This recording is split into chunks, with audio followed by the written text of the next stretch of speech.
The AFC South is a division. I'll say that much. I'll give you that. At one point, this was touted as the most competitive division for like 2 seconds, and then the Seahawks started winning games late in the season. Um, this team, I, our team, this division is up in the air, kind of confusing. I will say the Texans have the recipe to run back what they've been doing for the past 3 years, get to the divisional round and losing. The Jaguars are the biggest wild card here. The Titans can use this year to rebuild, recuperate, lick their wounds, and the Colts, oh megalo. So let's go ahead and talk about the Titans. They're the easiest team to talk about because they're not going to really be winning that many games next year.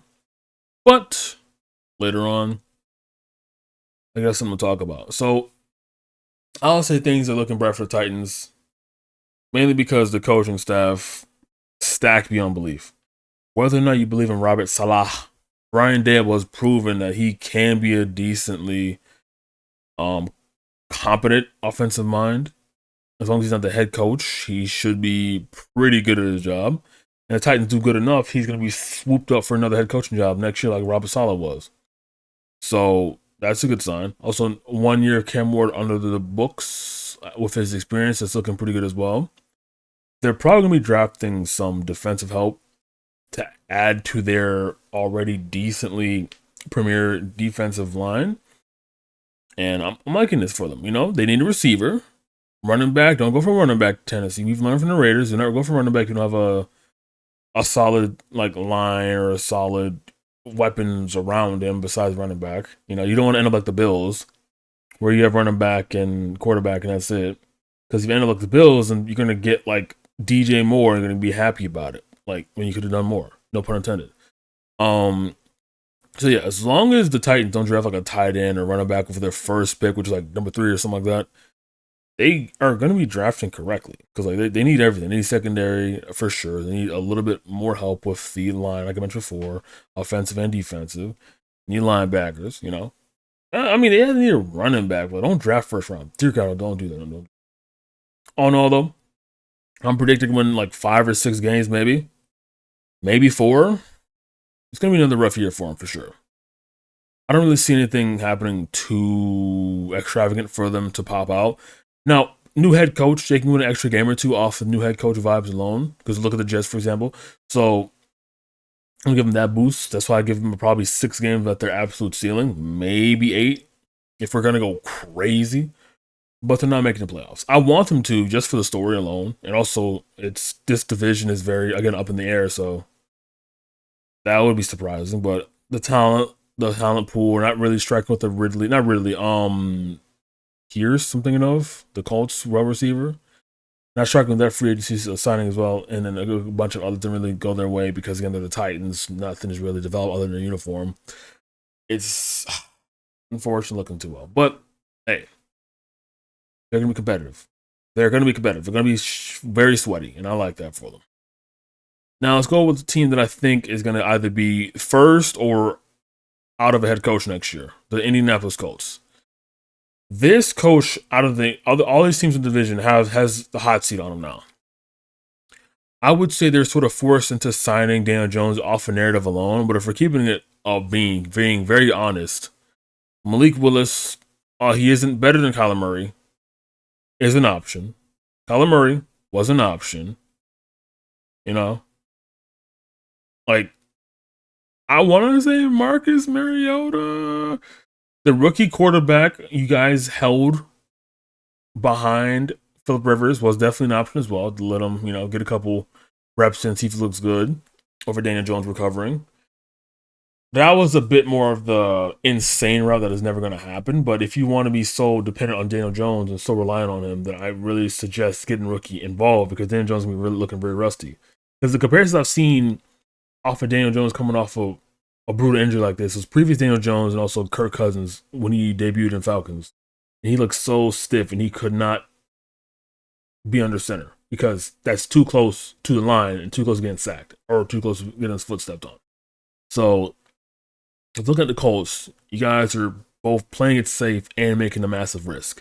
Because you can't, on one hand, make a win now trade and sacrifice first round picks to get Sauce Gardner, which I do believe is a worthwhile pick despite him being injured.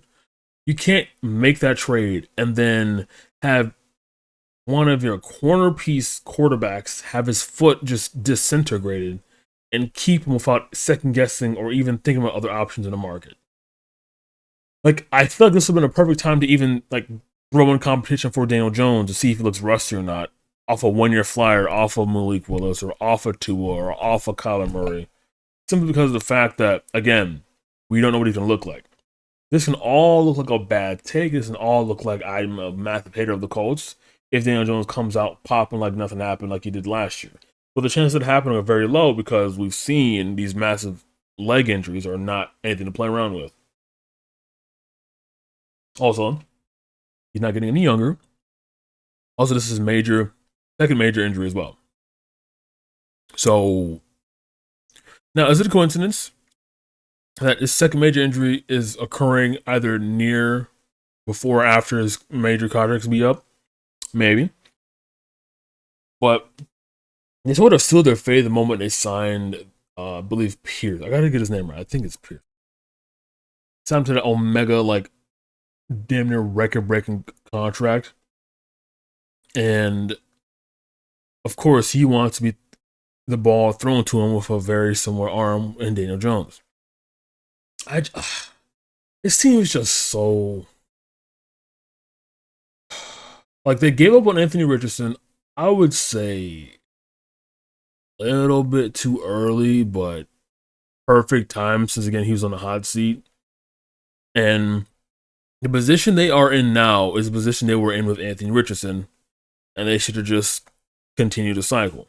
But they love Daniel Jones so much, they viewed everything as worthwhile, and they do it again. I don't really think that's the case. I think you should have even, heard some of the other options out there were quarterbacks that weren't even there. My prediction for the Colts, I'm probably saying like 9-10 games, maybe they might make the playoffs. It's all dependent on Daniel Jones' health, which sounds like such a cop out, but it's just true. Because like, if he's good, this team can win like 12 games easily. Now I will say caveat: all the games won last year were off of a struggling Texans team in the division. I mean, and the Titans team didn't exist, so it's just basically them and Jaguars the entire season up until like Daniel Jones broke his foot. So it's not gonna be the same this time around. So let's just see how this goes. For Shane Steichen's sake, I hope they make the playoffs because he is gone. He's 100% gone. It's ridiculous. They have not been in the playoffs since what? Andrew Luck left? Since what? Phillip Rivers left in 2020? Like, hello? That's crazy. The Jacksonville Jaguars. Liam Cohen. He popped out. All right. He overperformed. My wins total for him was like 7 or 8 wins, maybe. Struggling to barely make the playoffs. I did not see them going in the playoffs, hosting a division, hosting a wild card game. That's crazy. Now, of course, they literally got beat to a team that's just them, but better and stronger and faster. So that's kind of unfortunate. But the point is this, though. You can only go up from here. I feel like the Jaguars' main goal is to get Travis Hunter healthy, obviously. Establish Trevor Lawrence as more of a dominant quarterback in this division, let alone the league, and replace Etienne, because I think Etienne walked, if I remember correctly. So they're missing that firepower in the running back room. And I think they're keeping Jacoby Myers. I don't remember if that one was kept or not. I don't think Jaguars made too many like outrageous moves. They made a couple of sleeper moves for sure, I've noticed, but like nothing too insane. Well, that tells me that they're keeping as much of their core as they possibly can, which I'm not mad at, because their core within itself, of course, they're turnover heavy like the Minnesota Vikings were last year, but with the defense as hungry and ball hawkish as they are, you can make up for Trevor Lawrence's mistakes. And I feel like after last year, another playoff appearance in the playoff, I say another playoff one of my goal, another playoff appearance for him. He has more experience on his belt. And he's not under the same pressure that he was with his predecessors in the same contract era, with Tua, for example. where he's getting paid too much for doing too little. Now I feel like it's just win now essentially for the Jacksonville Jaguars. So I would say if they aren't really balling out like they were last year, going into the trade deadline, they're going to make massive moves. They're going to be like flipping their first, second, and third round picks for like insane names. Like Myles Garrett, who knows? Max Crosby, who knows? Marvin Harrison Jr. No, don't do that. Just don't do that. Who knows? Running back, maybe. Who knows? Like I feel like they're the team for sure. That's gonna be the hungriest in the entire division because they've had a taste, but they haven't done anything more with that taste in quite some time. And I feel like with this roster where it's currently set up, and like with the pieces going around it, with the coach, with the culture, with the home game they had in the playoffs, like the momentum is right there for them to get a playoff game, get in there, win division round, maybe lose. Who knows? It's all there for them. I feel like they're the most confident team in this division for me because their ceiling is so much higher. However, the floor is, well, Trevor Lawrence. Unfortunately, if he, I don't even know like how he messes up like in a detailed report, but it just like it feels like sometimes somehow some way he just doesn't do enough to perform and bridge the gaps that this team can't really get over, and they lose the game, right? Or he just gets outperformed by the opposing quarterback. Like it just like everything that happens. So like it's all dependent on him being like at least average, if not better than what he truly is at his potential, and then the defense balling a flip out. So my prediction for the record, 10-13 wins. They're going to be competing for the division title, but I would say competing because on paper, the best team in this division is the Houston Texans, but the Jaguars have that extra edge, extra it factor to push them. There is no hot seat for any person on this team at all. So they're raring to go.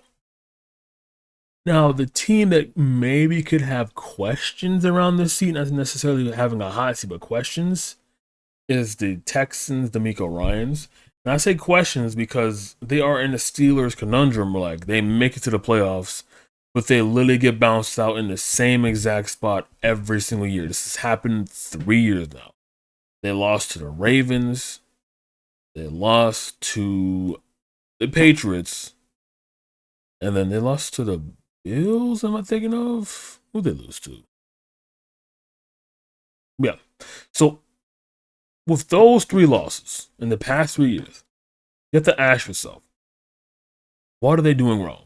Because the defense, more specifically the line, has never been more prominent in their dominance. The corners, elite. Linebackers, outstanding. So, where are they going wrong? What is happening with this team? I feel like offensively, there isn't enough variety. There isn't enough firepower. They don't have enough support. Joe Mixon isn't as dependent or consistent. And they had to make moves to bridge that over. I feel like Joe Mixon's career in Houston is basically over because last year was the year he didn't show up, and they had to rely on Nick Chubb and a young lad. I can't remember his name right now. And it didn't go too well in Pittsburgh, and especially didn't go too well in New England. And if you can't have an established run game against teams who are pretty dominant against the pass, you are going to struggle. 4 interceptions, 5 turnovers, in back-to-back games. So we have to look at it like that, right? And I, going into the season, was like, CJ Stroud needs some competition. Like, we need to at least think about whether or not he is the franchise quarterback. Everybody on their planet is telling me he is a franchise quarterback. Like, look, this is the same thing I had with the Daniel Jones and the Indianapolis Colts situation, right? If we're talking about a guy whose rookie career was looking so astronomically fantastic, he's going to battle Mahomes peak for peak at one point. That's how we saw him in his rookie year. And he has not been anywhere near there ever since. Like, he hasn't even touched that prominence in his rookie season. And I think he went like 400 attempts without an interception, some crazy stat like that. It was like a record-breaking rookie stat, like all time. And comes the next season, just flops his way out of just relevancy. And now is just like the main thing I see with CJ Stroud and the Texans, that one clip of him talking to Caleb Williams, who is 1 year his junior, 1 year his junior, being like, "Hey, brother, you're gonna get your time one day, man. Trust me. It may not be now, but you get your time one time." And then like they're in the same level in the playoffs. Like, what are we talking about?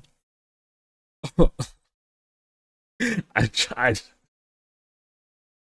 this team, it just like all the help, it just needs to be on offense. And it's ironic because D'Amico Ryan is such a defensive stalwart, is such a defensive mastermind with, everything going on, that they just need a quarterback whisperer. They need someone. They should have gotten Brian Dable, for example, as the offensive coordinator. Like that would have been a perfect fit. Or Sean McDermott. Actually, no, don't do that. Don't, never mind. No, never mind. But my point is, they needed someone to help shake some sense into CJ Stroud, because I would have put Davis Mills out there if the game's on the line and it's looking that bad. Now, hindsight's 2020, obviously, and coming into the second half of that game against the Patriots, he looked way better, but it just wasn't enough. So, same thing with the Jaguars, right? The ceiling is 12, 13 wins, division title. The floor is wherever the quarterback takes them, because the quarterback is the weakest link on the team. And I feel like it shouldn't be the case. I feel like the weakest link on the team should be like, I don't know, like a lineman with short arms, or a running back who can never be healthy, or a receiver who can't catch the ball.